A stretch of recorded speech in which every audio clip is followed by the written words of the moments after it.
Hello friends, कैसे हैं आप सभी। आशा करता हूँ बहुत ही मस्त होंगे, है ना। और लगातार जो है हमारे वीडियो को आप वॉच कर रहे होंगे, ठीक है, मतलब हमसे कनेक्ट होंगे। तो देखते हैं आज हम यूपी डीलेट के, मतलब जिसे हम बीटीसी के नाम से पहले जानते थे, उसके सेकेंड सेमेस्टर के मैथ के सिलेबस को देखते हैं थोड़ा सा। और उसके बाद जो है किसी एक टॉपिक को सॉल्व करते हैं, उस पर चर्चा करेंगे पूरा। तो पहले हमें क्या पढ़ना है, 3 अंकों तक की संख्याओं का लासा और मासा। इसके पहले फर्स्ट सेमेस्टर में क्या पढ़े थे, 2 संख्याएं दी गई रहती थी, उनका हम लासा और मासा निकालना पढ़े थे अभाज्य गुणनखंड विधि और भाग विधि से।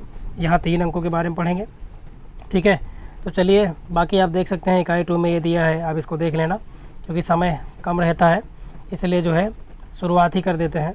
इकाई 1 पर चर्चा करते हैं कि 3 अंकों की संख्या जब दी गई हो तो उनका लासा और मासा किस विधि से, अभाज्य गुणनखंड विधि और भाग विधि से कैसे ज्ञात करते हैं।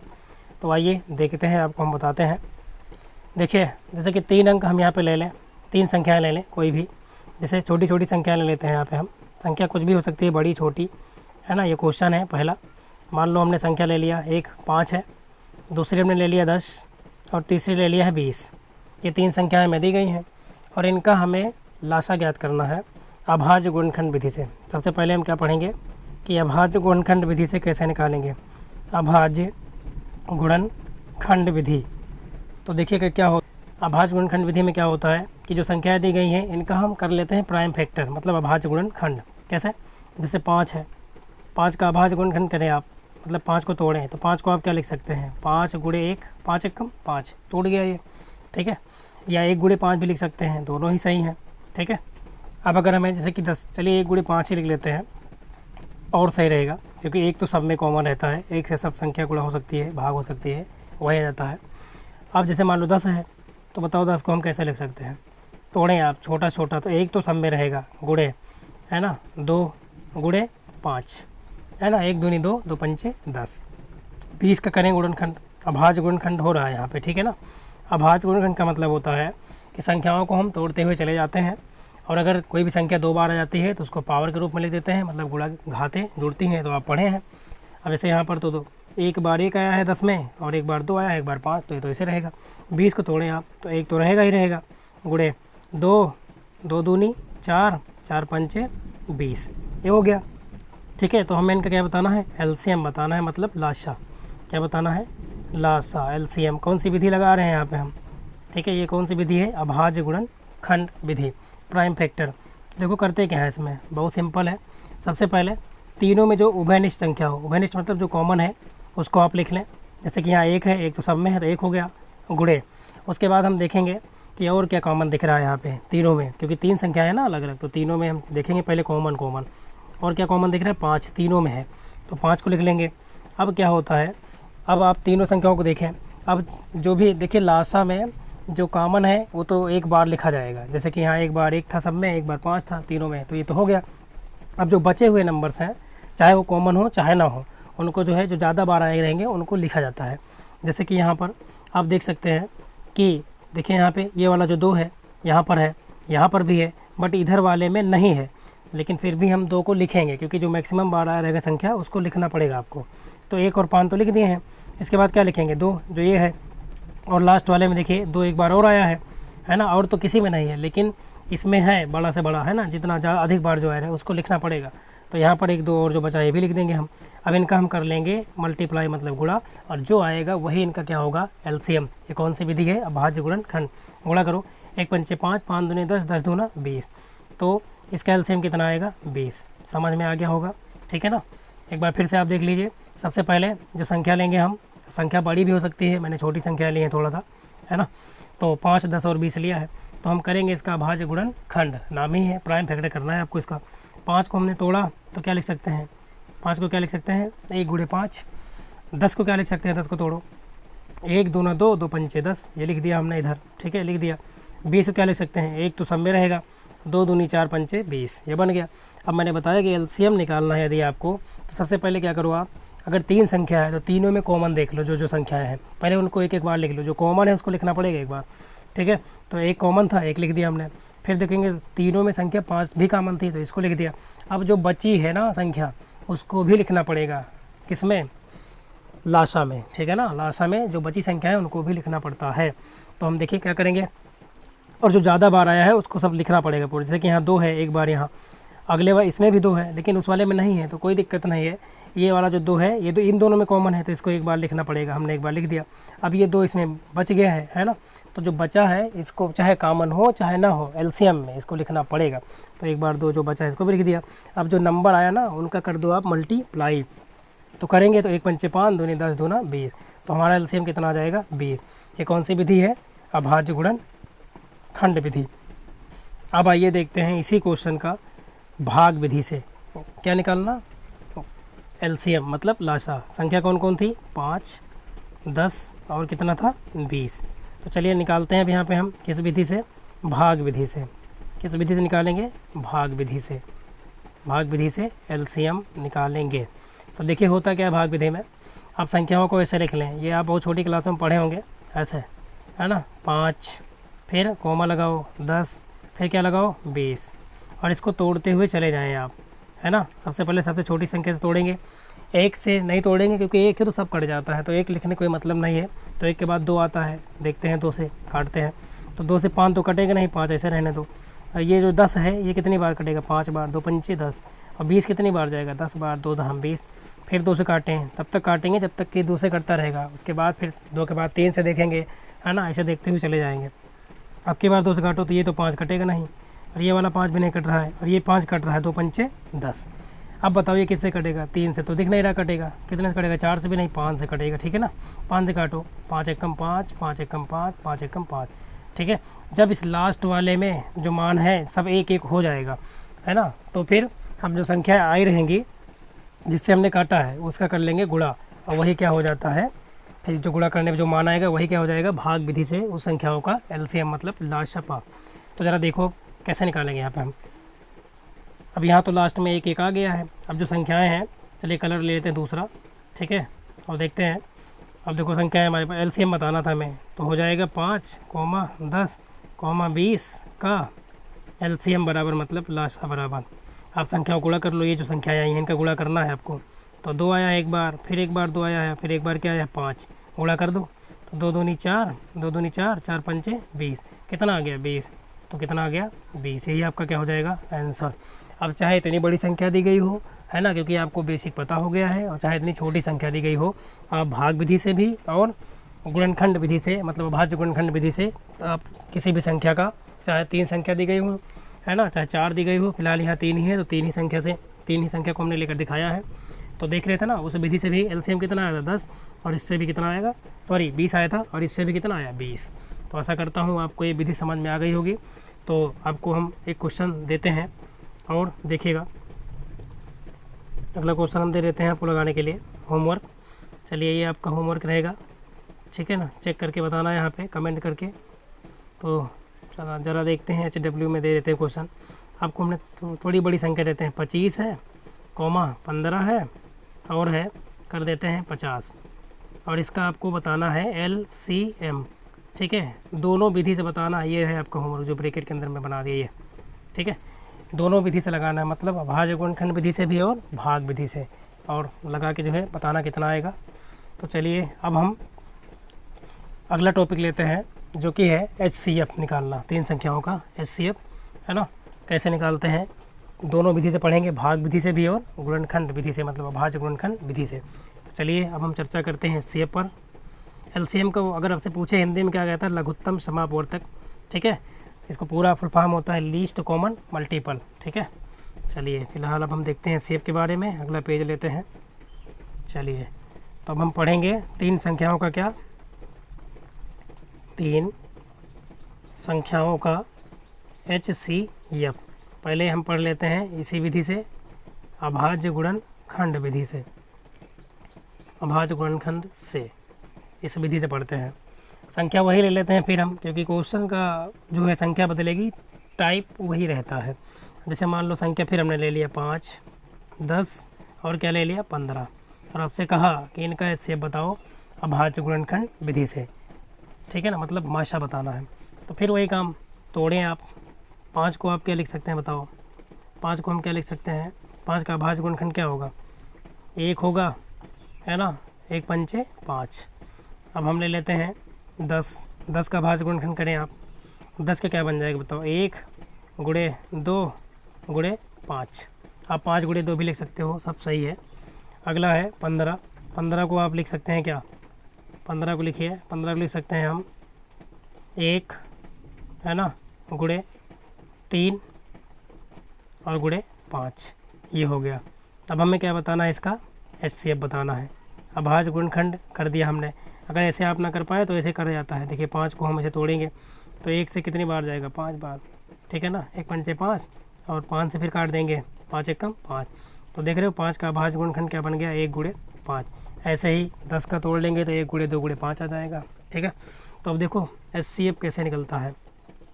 HCF का मतलब ही है हाईएस्ट कॉमन फैक्टर, है ना, बड़ा से बड़ा हो, उभयनिष्ठ हो, है ना, उन संख्याओं को लिया जाता है। तो देखो इसमें क्या कॉमन दिख रहा है, जो तीनों में कॉमन है, तो तीनों में क्या कॉमन है, 1 और गुणे। अब देखो और 3 संख्या है ना, तीनों में क्या कॉमन है, 5। क्या कॉमन है, 5, 5, ये हो गया। अब देखो 3 तो है यहाँ पे इस वाले में, लेकिन और किसी में 3 नहीं है।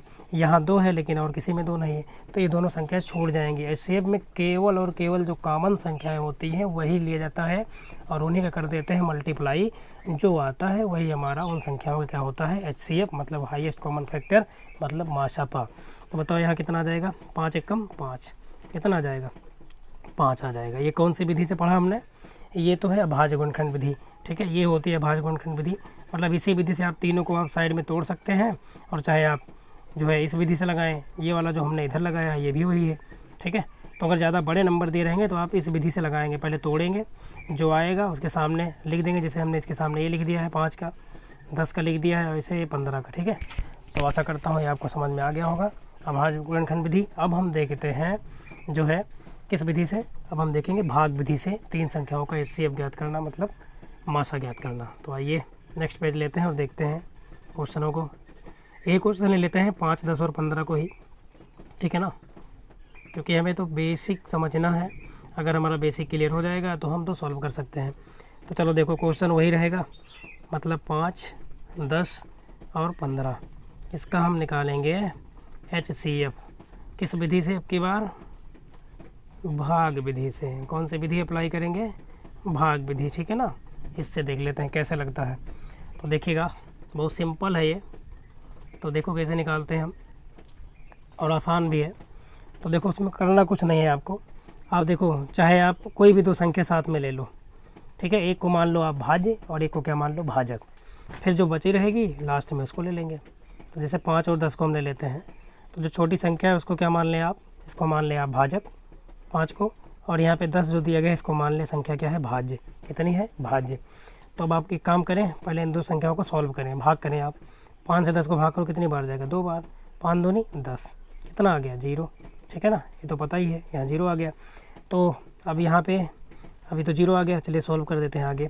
अब हम ले लेंगे 5, जो ये जो भाजक है इसको, और लास्ट में क्या ले लेंगे 15, ठीक है ना, क्योंकि इसको भी काटना है हमें। तो देखिए अब हम 5 और 15 को ले लेते हैं, तो 5 हो जाएगा कितना, भाजक, और भाज्य कौन हो जाएगा 15, कितनी बार जाएगा, 5 तियाँ 15, कितना आ गया, 0। देख रहे हैं ना, काट रहा। तो ये जो संख्या 5 आ रही है, 5, ये है ना, यही कितना, यही दोनों में क्या है, उभयनिष्ठ है, यही क्या हो जाएगी आपका HCF, ठीक है। ये संख्या क्या हो जाएगा, HCF, मतलब हो जाएगा HCF बराबर कितना आ जाएगा, HCF कितना आ गया, 5, HCF कितना आ गया, 5। चलिए एक क्वेश्चन और इसी टाइप का लेते हैं, थोड़ा सा अलग बदलते हैं तो आपको और समझ में आएगा बेटर तरीके से। चलिए देख लेते हैं, पेज चेंज करते हैं और जो है देखते हैं अगला एक क्वेश्चन और ले लेते हैं, ताकि आपका एकदम क्लियर हो जाएगा। क्वेश्चन ले लेते हैं थोड़ा सा बड़ा आपकी बार, जैसे कि 25 ले लिया, है ना, 30 ले लिया, और ले लेते हैं 50, ये ले लिया। और हम आपसे कहें कि इसका आप बताएं हमें HCF किस विधि से, भाग विधि से। कौन सी विधि से, भाग विधि से, ठीक है ना। तो चलो देख लेते हैं, इसको भी देख लेते हैं। तो आइए देखते हैं इसको भी हम। फिर वही काम मैंने बताया था आपको, सबसे पहला काम, आप कोई भी 2 संख्या ले लो, एक को क्या मान लो, एक को आप क्या मानेंगे भाजक, और एक को क्या मान ले भाज्य। छोटी होगी जैसे कि 25 और 30 को हमने ले लिया, ले तो आप किसी को सकते हैं, कोई भी 2 नंबर, लेकिन हम चाहे जिसको ले लें, मैंने बताया ना, तो 25 30 को ले लेते हैं। तो 25 हो गया आपका भाजक, और भाज्य हो गया यहाँ पे आपका 30, कितनी बार जाएगा, कितनी बार जाए, एक बार जाएगा। 25 से कम 25, कितना बचा, शेष घटता है यहाँ पे 5 बचेगा। अब देखो क्योंकि वहाँ तो शेष 0 आ गया था तो बड़ा आसान था। अब यहाँ शेष फल जो आया है ये 5, तो अब ये आपका भाजक बनेगा और भाज्य के रूप में जो बची संख्या है, जैसे कि 50 बच गई है ना, अभी 50 को ले जाएगा, ठीक है ना। कब, जब शेषफल अगर 0 ना आए एक बार में, तो वहाँ पे जो शेष आएगा वो बन जाएगा भाजक। जैसे कि यहाँ 5 क्या बन जाएगा, अब आपका भाजक बन जाएगा और भाज्य क्या बन जाएगा 50। तो इसको काटो आप, कितनी बार जाएगा, 5 दाम 50, कितना 50। अब देखो ये पूरा पूरा कट गया, 0 आ गया ना, यहाँ पे घट के 0 हो जाएगा। अब जो अंतिम भाजक होगा ये लास्ट में है ना, जिससे भाज्य को भाग करने पे शेषफल क्या आएगा 0, जैसे कि यहाँ शेषफल 0 आ गया। तो जो अंतिम भाजक होगा ना वही क्या होता है, उन सभी संख्याओं का HCF।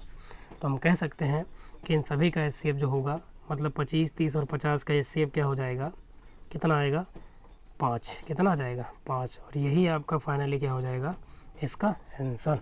समझ में आ गया होगा, है ना, बहुत ही अच्छे से। तो चलिए एक क्वेश्चन और कर लेते हैं हम, ठीक है, एक क्वेश्चन और कर लेते हैं, मतलब LCM वाला भी, और एक क्वेश्चन कर लेते हैं HCF वाला। चलिए, ताकि हमारा एकदम कॉन्सेप्ट बिल्कुल एकदम क्लियर हो जाए। संख्या कोई भी हो सकती है, बड़ी से बड़ी, है ना, कोई फ़र्क नहीं पड़ता, तरीका ही लगेगा। तो आपका बेसिक क्लियर हो जा रहा है, तो आप लगा लेंगे, ठीक है ना। क्वेश्चनों करना कोई दिक्कत होगी तो आप कमेंट करके पूछना, हम बताएंगे।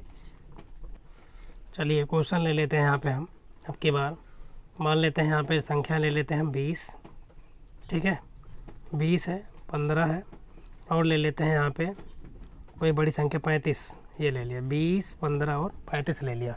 अब आपसे हम कहें किस क्वेश्चन का अभाज्य गुणनखंड विधि द्वारा, किस विधि द्वारा, अभाज्य गुणनखंड विधि द्वारा क्या बताएं आप, इनका LCM बताएं, और बताना है आपको HCF, दोनों बताना है किस विधि से, अभाज्य गुणनखंड विधि से। देखो सॉल्व कराते हैं इसको हम, ठीक है। क्या करेंगे इसमें हम, तोड़ेंगे संख्याओं को अलग अलग। जैसे 20 को तोड़ो, 20 को आप क्या लिख सकते हो, 20 को लिख सकते हैं हम 1 गुणे कितना, 1 दूनी 2, 2 दूनी 4, 4 पंचे 20, ठीक है। 15 को तोड़ो आप, 15 को क्या लिख सकते हो, 1, ये 15 है, ठीक है, 1 गुणे 3, 3 गुणे कितना 5। अभी 35 को तोड़ो, 35 को कैसे लिख सकते हैं आप, 1 गुणे, है ना, 3 से तो कटेगा नहीं 35, 5 से कटेगा, 1 गुणे 5, 5 सते 35, ये लिख दिया। अब हमें क्या बताना है, हमें बताना है दोनों चीज़, मतलब एक बार हमें बताना है LCM। तो देखो LCM कैसे आएगा, यहाँ से LCM लीस्ट कॉमन मल्टीपल, छोटा छोटा कॉमन हो और उसका मल्टीपल ये होता है इसका मतलब। तो अब देखो कैसे लगेगा यहाँ पे, जैसे इसको हम लगाएंगे अब हम, तो देखो कैसे लगेगा। जैसे कि यहाँ पे पहले हम कॉमन जो लेंगे उसको ले लें, 1 है, ये LCM निकालना है गुणे। अब देखो और किसी में कोई नंबर कॉमन है, ये जो संख्या 5 दिख रही है ये तीनों में कॉमन है, तो एक ही बार लिखना है। अगर तीनों में मैच कर रही है एक 1 टाइम, तो उसको 1 टाइम लिख दो ये। अब गुणे, अब जो बचा है ना LCM में, जो ऊपर बचा है संख्या है उनको लिख लो पूरा, है ना, जो नीचे है सब में जो बचे मान हैं उनको भी लिखना पड़ता है। जैसे यहाँ क्या बचा है, 2 गुणे 2 ये बचा है, तो इसको लिख देंगे हम 2 गुणे 2। और इधर क्या बच गया है, एक 3 बच गया है ये वाला, तो ये 3 भी लिख लेंगे गुणे में। और भी कुछ नज़र आ रहा है, बचा है 7 बचा है यहाँ पे, ये वाला 7, तो इस 7 को भी लिख लेंगे और गुणा कर देंगे, जो आएगा वही हमारा आंसर। गुणा करो, 1 पंचे 5, 5 दूने 10, 10 दूना 20, 20 दिया 60, और 60 से 7 में गुणा करो, 6 सत्ते 42, मतलब 420, है ना। कितना अजीब सा नंबर आ गया, 420, यही क्या हो जाएगा हमारा आंसर। तो ये तो हमने क्या देखा यहाँ पे, अभाज्य गुणनखंड विधि से LCM। अब जल्दी से हम इसी का निकाल लेते हैं क्या, HCF। तो इरेज कर दें, आपको समझ में आ गया होगा, है ना, ताकि जल्दी से हम भी सॉल्व करा दें, समय भी कम लगे और आपको समझ में आ जाए अच्छे से। तो चलिए देख लेते हैं हम, थोड़ा सा इसको इरेज करते हैं, है ना, क्योंकि थोड़ा सा इरेज करना है, तरीका तो वही है, अभाज्य गुणनखंड विधि लगाना है, अभी आपको मैंने बताया। तो आओ देख लेते हैं हम इसको कैसे लगाएंगे हम यहाँ पे, ठीक है। अब हमें क्या निकालना है आपकी बार, LCM, क्या निकालना है LCM। तो आओ देखते हैं, ठीक है। ये अब की बार हम निकालेंगे, सॉरी HCF, LCM तो हम चेक कर चुके हैं। अब की बार क्या निकालेंगे, HCF। तो करो गुणनखंड, अभी किया था 1 दूनी 2, दूनी 4 पंचे 20, 20 का ये हो गया। 15 का क्या हो जाएगा, अभी लिखे थे 1 गुणे 3, 3 गुणे 5, और 35 का क्या लिखे थे 1 गुणे यहाँ पे हो जाएगा 5 और गुणे 7। अब ध्यान देना, यहाँ पे हमें क्या निकालना है, अब की बार हमें निकालना है अब की बार HCF। HCF का मतलब हाईएस्ट कॉमन। तो देखो HCF में क्या होता है, केवल अगर 3 संख्या है तो तीनों में जो कॉमन है वही लिखा जाएगा, और 4 संख्या तो 4 में। तो यहाँ 3 संख्या में कॉमन देखो, पहले क्या कॉमन है तीनों में, 1, 1 तो सब में कॉमन रहता है तो 1 हो जाएगा, गुणे 1 के बाद देखो और क्या कॉमन मिल रहा है यहाँ पे 5, 5 नंबर ऐसा है जो तीनों में है, 5 हो जाएगा। और देखो यहाँ 7 है तो इस इधर वाले में कहीं नहीं मिल रहा, 3 है इसमें तो नहीं मिल रहा, उसमें 2 है तो इसमें नहीं है। तो HCF में केवल और केवल कॉमन फैक्टर, हाईएस्ट मतलब बड़ा से बड़ा जो कॉमन संख्याएं होंगी वो लिख के उनका फैक्टर मतलब गुणनखंड कर दो, जो आए वही आपका HCF होता है। तो 5 एकम 5, तो इनका HCF कितना आएगा 5, जबकि LCM कितना आया था, LCM कितना आया था 420, देख सकते हैं यहाँ पर मैं लिखा है ना। तो आशा करता हूँ ये आपको बहुत ही अच्छे से समझ में आ गया होगा। अब आप ऐसे क्वेश्चनों को मतलब भाज्य गुणनखंड विधि से सॉल्व कर सकते हैं, चाहे भाग विधि से दे है ना। 3 संख्या का आराम से 3 हो चाहे 4 हो सबका लगा लेंगे। फिलहाल हमने 3 संख्या का सीख लिया है। तो आप जो है कमेंट करके बताना कि आपको समझ में कैसा आया है ना, अच्छे से आ गया या नहीं आया। नहीं आया तो बताना, दोबारा वीडियो बना के हम डाल देंगे, ठीक है ना। और क्वेश्चन कुछ ले लेंगे अच्छे, फिर जो है अगले टॉपिक पे चर्चा करेंगे हम बहुत जल्द, ठीक है। क्योंकि बेसिक बहुत ज़रूरी है क्लियर होना, और बेसिक क्लियर हो गया तो आप कर ले जाएंगे। तो जैसे मान लो एक क्वेश्चन आपसे और चर्चा ही कर लेते हैं हम। अगर आपसे हम कहें कि एक कोई क्वेश्चन है, ये 1 है कॉमा 5 है, आपसे कहें इसका HCF बताओ, इसका HCF कैसे बताएंगे आप, जब कुछ भी कॉमन ना हो। HCF में कॉमन चाहिए, 1 और 5 में कुछ कॉमन नहीं है। तो जब भी किसी भी संख्या में 2 संख्या दी गई हो और उसमें कुछ कॉमन ना बन रहा हो तो उस समय HCF 0 नहीं होता है, हमेशा क्या होता है 1। ये याद रखना बात, जब भी कोई 2 संख्या दी गई हो और उन दोनों संख्या में कोई भी है ना जो पद है कामन ना मिले, कोई भी नंबर कामन ना मिले, तो उस समय उस सिचुएशन में क्या होता है, 2 नंबर हो चाहे 3 नंबर हो, अगर कॉमन तीनों में कुछ ना मिले तो उस समय जो है उन सभी संख्याओं का HCF 0 ना होकर क्या होता है 1, क्योंकि 1 ऐसी संख्या है जो सब में कॉमन हो सकती है, ठीक है ना। तो चलिए मिलते हैं बहुत जल्द नेक्स्ट टॉपिक पर। तो वीडियो देखने के लिए बहुत बहुत आप सभी का धन्यवाद।